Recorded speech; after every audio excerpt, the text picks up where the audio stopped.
happened to them. And Right. so let me ask you this. When you was trying to, I call it the gathering process, especially when you do these anthologies, was it Right. hard to bring these men together? Oh, it was like pulling teeth. It was hard. You know, like I said, a lot of men feel like they didn't experience anything traumatic enough to share with a lot of people unless they glorify the streets in the process. The streets is usually when you hear the traumatic stuff, but they glorify it, and Right, it's no longer traumatic to them. It's more of bragging rights. right. So yeah, it was extremely hard getting men to participate, and even still, some of them didn't fully participate with what's going on because I don't think they're willing to be vulnerable like they need to be.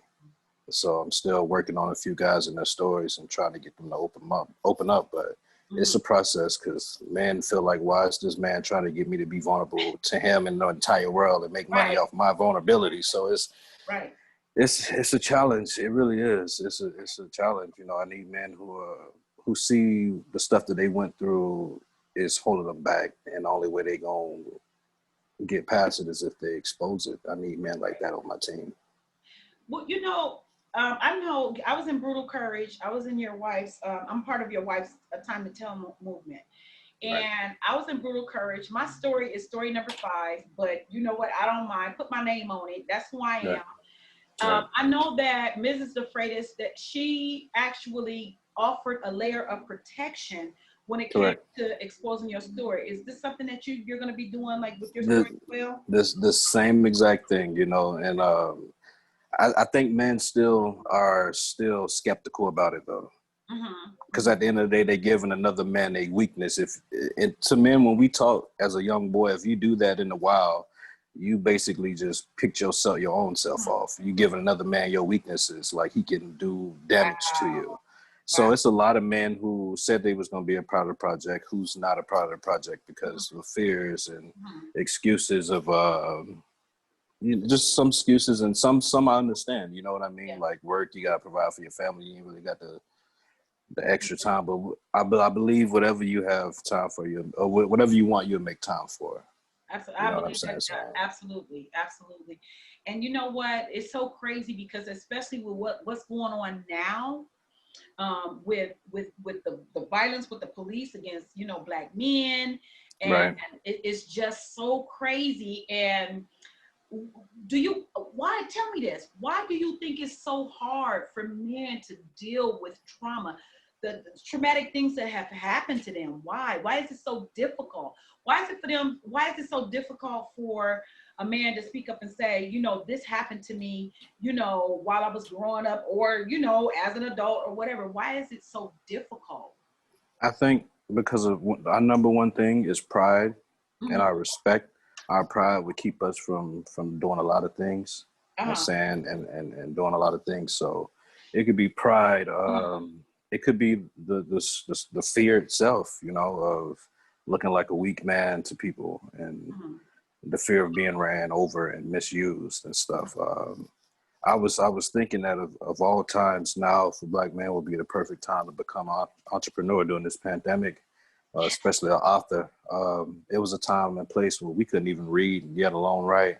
So now to be able to write and publish a book, you know what I'm saying? It's like it's a triumph in so many different Yeah, ways, yeah. you know. But like I said, it's a lot of men who Especially are because they think black men don't read. right. Which is Exactly. that's the furthest from the truth. Exactly. Yeah. So I think it's a lot of fear holding men back and a lot of pride. Mm-hmm. A lot of You fear, a lot know, of pride. a And lot of fear and pride. something that's so crazy, because that fear, that pride, those are the two things I'm telling you. And I don't think that is just with men, but I think it's more with men, and I think it's more with black men. Yeah. That fear, that pride. What is it? What is the fear? What is the fear if a black man decide, okay, I'm taking it all off, I'm putting it all out there. What's the fear? What do you think is gonna happen? I believe that, like for me, for one of the reasons why, you know, it took me forever to write my own traumatic story, you know, Mm-hmm. I think it's reliving it all over again Ooh. and facing the fact that something bad happened to you. Mm-hmm. Um, and then trying not to blame the situation on your bad choices, but we still find a way. Yeah. Come And on. it's just kind of rough. Yeah. I mean, I definitely agree with you, and especially because I know my first book, which is called A Silent Scream: My Story, My Truth, and in that book, I'm completely naked. Like I'm just like, here, world, this is what was up. This is what happened to me. And I listen. At that point in my life, it was like, if I don't tell this, I'm gonna die. If I don't get this out of my body, I'm going to die. And not to mention, along the way, I was hurting so many people because, of course, hurt people, right? Right. And so I'm telling you, when I say I hurt people, I hurt people. I hurt my kids. I hurt my friends. I hurt my sister. I mean, I did some horrible things being hurt myself. And it's almost like I'm going to get you before you get me type thing, because of all the trauma I have been through. I'm thinking, how to protect me. And so if I got to protect me, these are the things that's gonna go down, right? Right. So I know when I wrote that book, I relived that stuff. But what I ended up doing, I ended up getting therapy, but I had been in therapy for years. But I ended up getting therapy, and I ended up actually getting a coach, because I figured, like, nah. Right. This is a lot. So yeah, so I mean, I get what you said. And then even far as blaming, I know I blame myself a lot because of the decisions that I made in reference to even when it came to raising my kids, and it had a huge effect on them even as adults. And I have 2 adult children right now that's estranged from me because of my poor choices, right? And even though I'm not that person anymore, I still made those poor choices. Those things still affected my children, right? And so my job in all of this is to understand that I don't need to place the blame nowhere but on myself, and that I know that I have to give them the time, the space, and when it's ready to happen, it will. So let me ask you, so how has it been even managing this project with these men? Oh man, how's it going? I hate to go against what you said, that like they say that a lot of black men don't read, but sometimes I be asking myself, did y'all really read what I wrote sent y'all? Did y'all really? Because sometimes I have to wonder. But it's been fun, honestly. It's been a challenge, a fun challenge, trying to learn certain things about the process. But it has been a challenge working with these men, because a lot of them are older, so a lot of them are stuck in their ways, have they strong opinions about something, how they want it said. Like I said, like the point of this was to expose the pain that happened, so you can grow from it. But a lot of them, they fight me, tooth and nail sometimes, because we're men, and a lot of them don't want to look like, I'm some weak little boy, and so it's been a challenge. I tell you that much. But it's been very teaching. Yeah, I think a lot of it too is because for a lot of men, as well, I hate to keep saying black men, and I guess I'm saying that because I have a black son, and and I know what not having that father figure there, what it has done to him. And I'm wondering, do you think with some of these men not having that father figure, do you think that plays a role in why they refuse to talk about their traumas or being transparent? And because they don't want, like, maybe the world to know that, okay, my father wasn't there, or he shorted me, or do you think they play a part somehow? Oh yeah, it plays a big part. Like even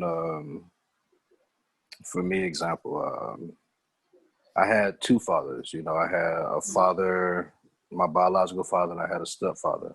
Both of them were there financially, but not really there in a sense that I could that I felt like I could go talk to them about anything. Not saying that I couldn't, but a place where I was in life. So for me, if you're not given that courage from your father figure as a young boy, it's hard to have some courage in Wow. certain areas of your life that you need them. Mm-hmm. Like even with marriages and trying to work through marriages and Yeah. friendships, if you didn't see or hear your father talking about that stuff or living that stuff, it's hard for you to do.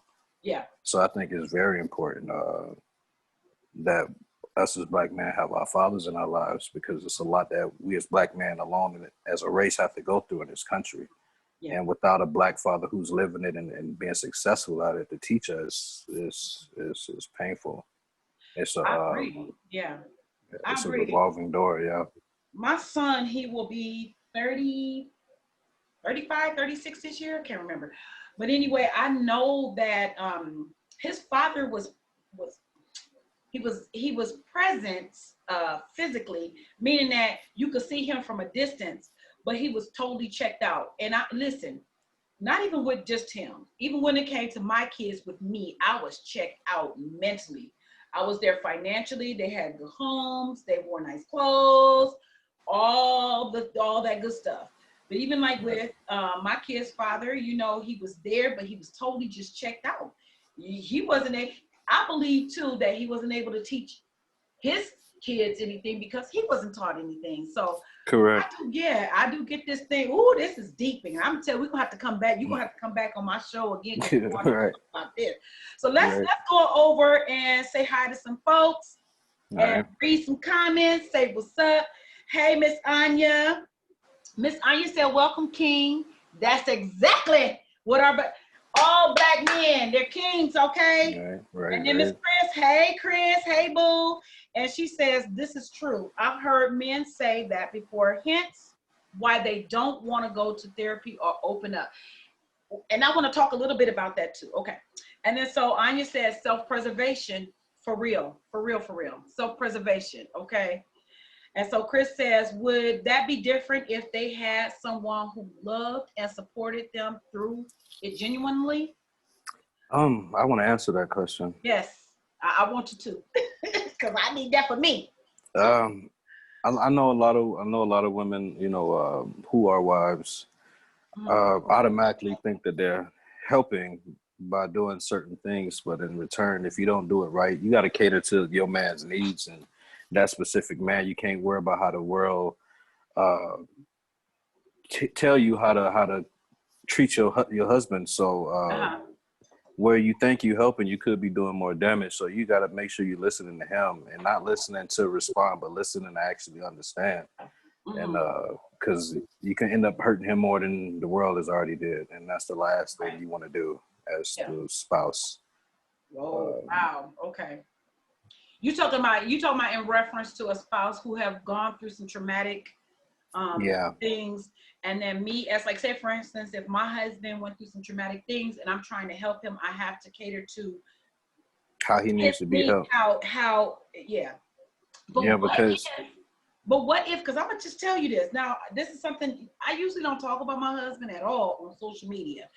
And right, the reason being is because when it comes to my husband, I'm pretty private with him and I'm protective of him and our relationship, our marriage.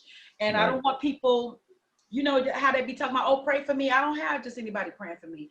And there's people on the outside who would actually pray against you, right?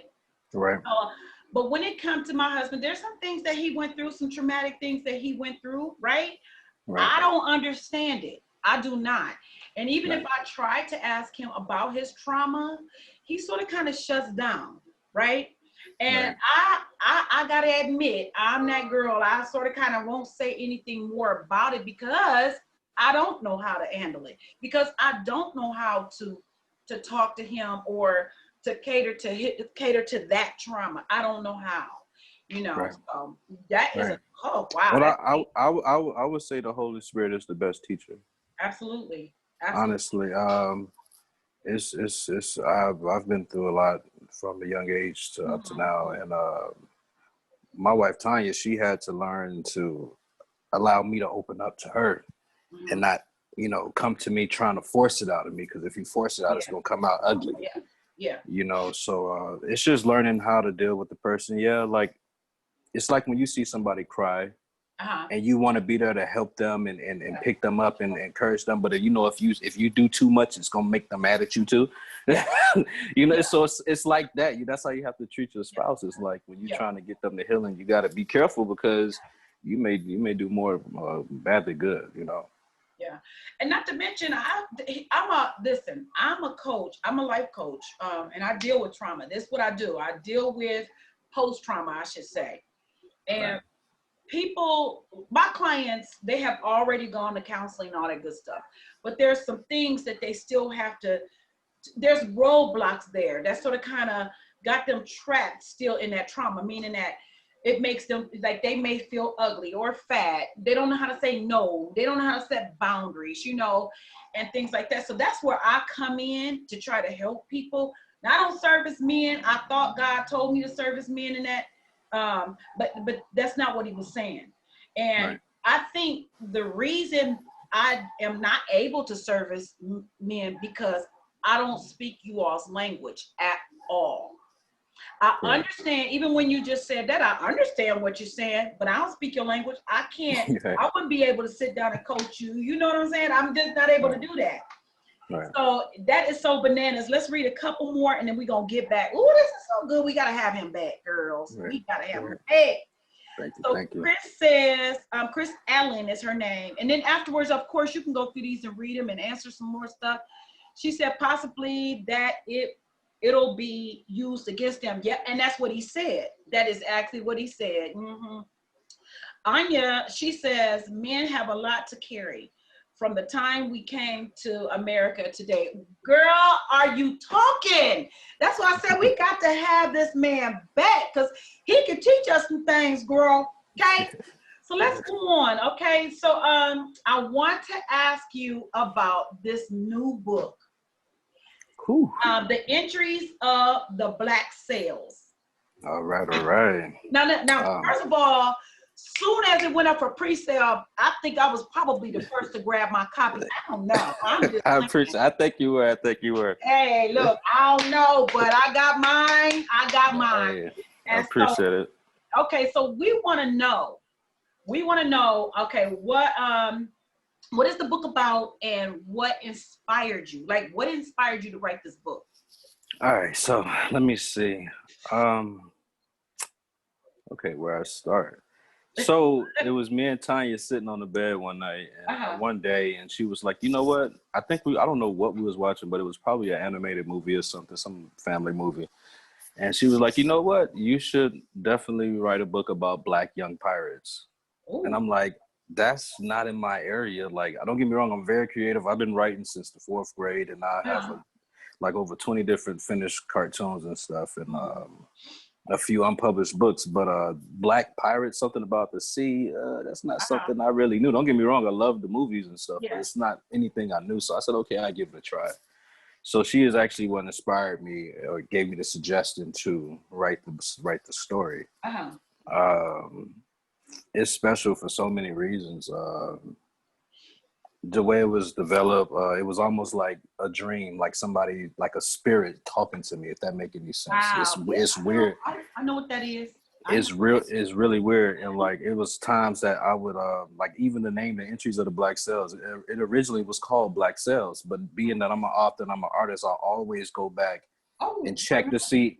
I always go and check to see if like somebody's using something similar. Come to find out it was a TV show that was already using Black Cells. I was like, crap, I'm too late. So I called it the entries of the Black Cells. You know what I'm saying? Because I didn't want people to be looking for the book or the movie and get confused. You know what I'm saying? So I changed the name for that. But even still, like after I made up the characters' names myself, I'm telling you, sis, I made these names up. I know I made these names up. And I was trying to be as authentic as possible.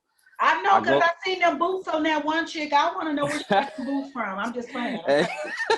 Right. When I tell you, I wouldn't start Googling the names and stuff for the characters, and they names tied into the story before I even wrote it.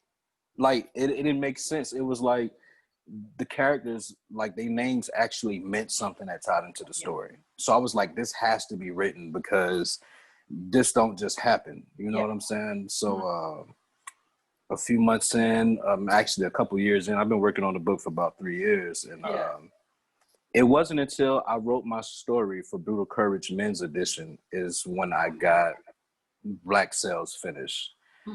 Black Cells ended up getting deleted back in May off my computer by a computer company who hacked my computer, and that happened to me. Yeah, they intentionally deleted everything so I could go back to them and pay them more money to. Yeah, so I ended up going to somebody else, and he was able to recover the book. But that's the crazy thing; he was only able to recover my book, so I was grateful for that. Yeah, it was. Yeah.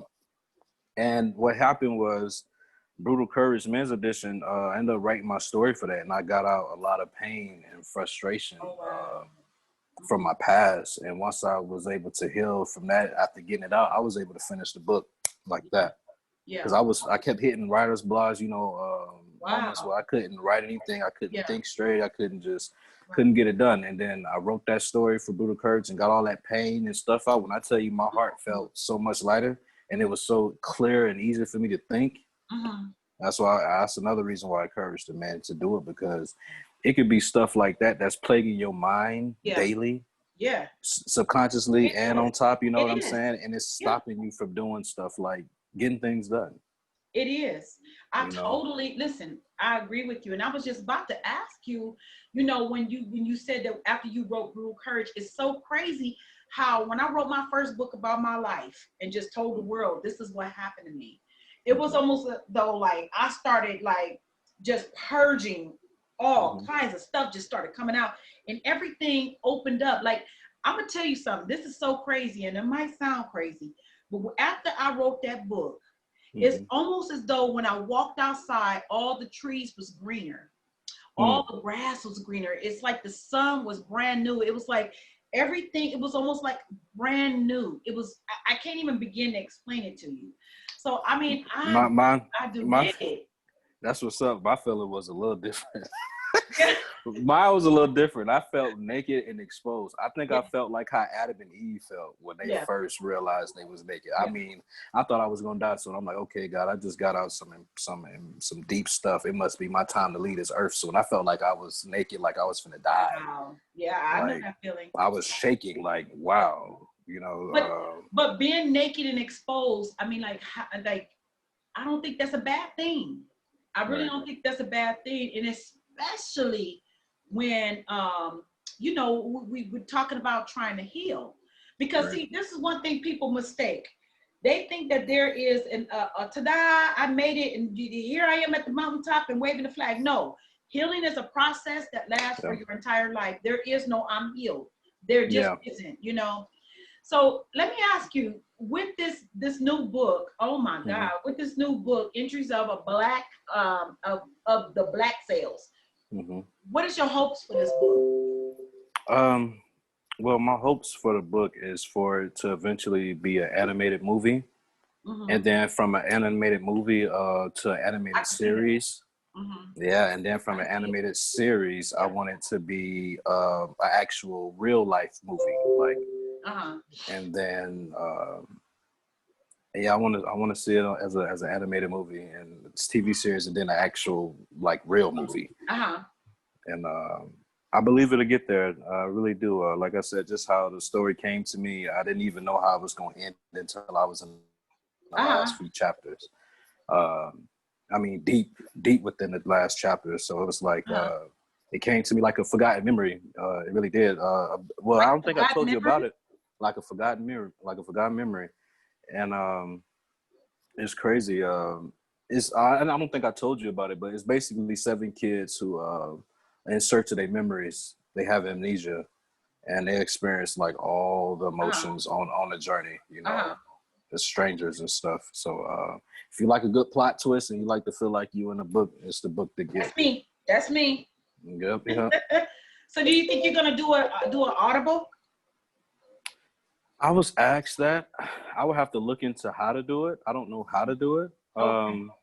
But I would definitely be down for that. Like, because it's like even some of the names in there is real authentic. So it's like African type names, or at least it sound like it. Yeah. So I think some of those I may want to do my own audio Yeah. because Yeah. I don't want, I want people to know how to really say the names. Yeah. Well, listen, So, I'm gonna just tell you, I can't get off the fact that that those boots that chick, what's her name in that store? What's her name? Yaniel. I'm so mad about them boots. Like me and Tam both, we want to know where can we get those boots? Hey, I drew some of those boots. Like Tanya got some boots like that. That's why I drew I'm her boots coming from. to Tanya's house and get them. Yeah, she got a couple boots like that. Yeah. Yep. Well, let's see who else we have over here. Here, let's see. We got it. Okay.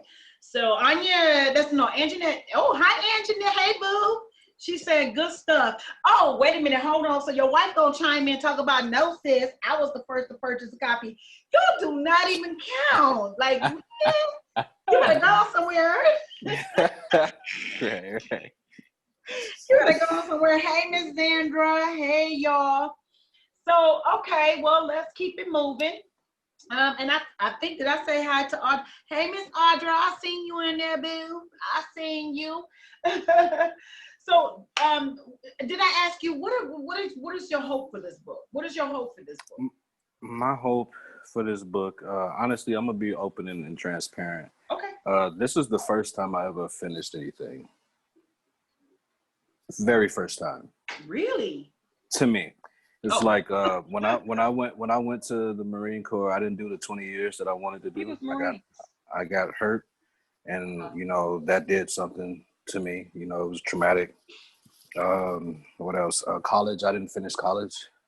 Mm-hmm. So it's a lot of stuff that I started and stopped. Mm-hmm. But this is like the very first one that I finished. So I'm very proud of this book because it's different. It's like I said, it's a milestone, an accomplishment on so many different levels. Yeah. So I'm grateful for that.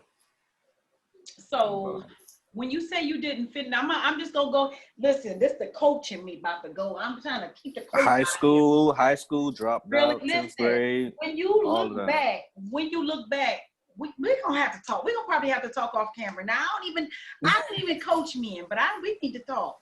So right. when you say you didn't finish anything, what do you mean by that? Because from what I hear, this book, the entries of the Black sales is about 500 pages.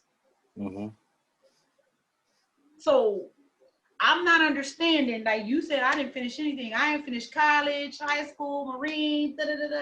What do you think stopped you from finishing things?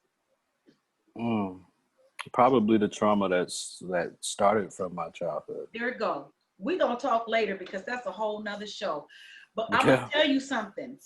This right here, this book, almost how many pages is it? It's like almost 500 pages. It's 500 exact, over 90,000 words. Listen. So what we gonna do now? We are gonna take out of your vocabulary. We changing that narrative about I ain't never finished nothing. You don't even gotta tell people that no more. Right. I'm gonna tell you something. Right. To finish 200 pages, I was like, what the hell? That's a lot of work. Yeah. It was a lot. So we need to change that narrative, and we're gonna talk another time, brother. So okay, listen. I want to know for Rafael Defietas, the author, the illustrator, and I want to ask you a couple questions about that too. The illustrator, the story developer, you the publisher, the man who say he don't finish nothing. Right. Okay. I want to know what is on the horizon. What's coming up? Like what's coming? Because I'm telling you, I want to follow. It's more books, a lot more books. I'm working on a program now. I'm at the ground level to help young men, find what they want out of life, and also it's almost like a community center I'm trying to start up. So you working on that. Yeah, I really do. Yeah. I really do. So let me ask you this, and you tell me, give me the safe word if you just is something you don't want to answer. Okay. So I know that you have some traumas. You said that you went through. We didn't discuss that really, but do you Right. feel like that you have tackled those traumas? Because my thing is this: I know that you must tackle your own traumas. You must make sure that that's taken care of before you can go and coach somebody else. And the Right. reason being is because unknowingly you could probably inflict harm on that coachee, not knowing that Hmm. you're doing it because of your Right. promise that has not been dealt with or blah blah blah. Right? Right. Right. Correct. Mm-hmm. So for me, I have multiple traumas. Yeah, So one of me too. them, um, one of them, one of them, I feel like I'm ready to help somebody with, but Ooh, the other ones afterward, no, not ready yet. okay. Because one of them is from the military, so that's a Mhm. constant. Yeah. That's a constant, ongoing thing that I'm gonna have to keep going for myself. But along the way, what I could do is probably have people walk with me or walk with people Yeah. while we on the road to healing. But as I'm far here as in, for you. I appreciate it. Yeah, but as far as in the first one, being that I exposed it and I was able to get that brutal courage story out, Yeah. and I was able to share it with the people who needed to hear it. Uh, I'm healed from that now. Yeah. Surprisingly, don't get Yeah. me wrong. Sometimes I'll think about it, but I don't get angry no more. I don't Yeah. get hurt anymore. So that's how I kind of feel like forgiveness is really starting to take root, and Mhm. healing is taking place. But Mhm. yeah. So maybe one out of like 100, Yeah. not 100, but Listen. not Like I 100, told but you, life is progressive. It tells us that in the Bible. Life is progressive. It's always moving. And so, as long as you're moving and you're trying to move in that direction, you're doing great. My healing, the way that I did it, is going to be different from yours. It's going to be different from hers and theirs, right? right, The right, point is, am I moving in that direction? And it's important. And listen, I tell people like God didn't just allow these things to happen to us because he didn't have nothing better to do. He knew right, we wasn't gonna break. He knew what right. was coming. He knew what was gonna Yep. happen. And I didn't break. Hmm. And you talk about the military. I'm 12 and a half years Army. I was Right, a third of the 61st who broke right. it. So, okay. Right, Okay, I did 12 and a half years in the Army, so right, I get it. right. And then as a female in the Army, that's a whole nother thing. And Black then female. I was in the Army way back, in the 80s. So you Right. already know what they did back then. And then I was at the Old Tank Yeah. Hill in South Carolina is where I did my basic training. And then Uh, I was in Port Lee, Virginia, where I did my AIT. So you already know what went down. yeah. Okay. Yeah. Yeah. Yeah. You Yep. already Yep. know. It was Right. off the chain. And I have some traumas that Right.